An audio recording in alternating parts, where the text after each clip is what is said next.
দীপশিতা ধর বাম নেত্রী হলেও মাঝে মাঝেই হেডলাইনে চলে আসেন তার ব্যক্তিগত জীবনের জন্য। কখনো তিনি নিজের প্রথম প্রেম নিয়ে সোজাসাপটা কথা বলেন, কখনো তার রূপম ইসলামের প্রতি ভালো লাগা খবর তৈরি করে, আবার কখনো নিজের বিয়ে নিয়েও সরাসরি কথা বলে দেন এই ডাকাবুকো তরুণী।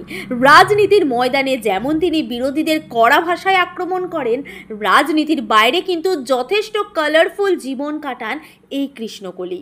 কখনো তাকে দাদা প্রীতমের বিয়েতে দেখা যায় ফ্যামিলির সঙ্গে চুটিয়ে মজা করতে, আবার কখনো বন্ধু পরিচালক সৌরভ পালোধির সাথে তাকে দেখা যায় জমিয়ে আড্ডা দিতে।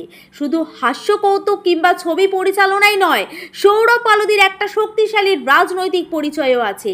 বামপন্থী সেই রাজনৈতিক পরিচয় তিনি কখনো লুকিয়েও রাখেন না, আর তাই যে কোনো বামপন্থী কর্মসূচিতেই খুঁজে পাওয়া যায় তাকে। কিন্তু এখানে দীপশিতা ও সৌরভ কোনো রাজনৈতিক জমায়েতে যাননি।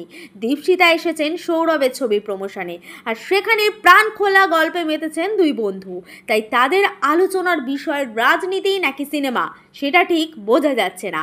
দীপশিতার ফলোয়ার শুধু রাজনীতির জন্যই নয়, তার লাইফস্টাইল, নাচ বা গানের প্রতি তার ইন্টারেস্ট, টিনেজার কালচারকে নারিশ করা, এই সবটাই তরুণ যুবকদের আকর্ষণ করে। তাই দীপশিতা যদি রাজনীতির বাইরে সিনেমা নিয়েও সৌরভের সঙ্গে কথা বলেন, সেটাও আশ্চর্যের নয়। এমনই বিনোদন দুনিয়ার প্রতি মুহূর্তের হাঁড়ির খবর সাত তাড়াতাড়ি আপনাদের কাছে পৌঁছে দিতে বদ্ধপরিকর টাইমলাইন ক্রিয়েশন। আপনার কি মনে হয়, কি নিয়ে কথা বলছেন দুই বন্ধু দীপশিতা ও সৌরভ? মন্তব্য করে জানান আমাদের মন্তব্যের বাক্সে।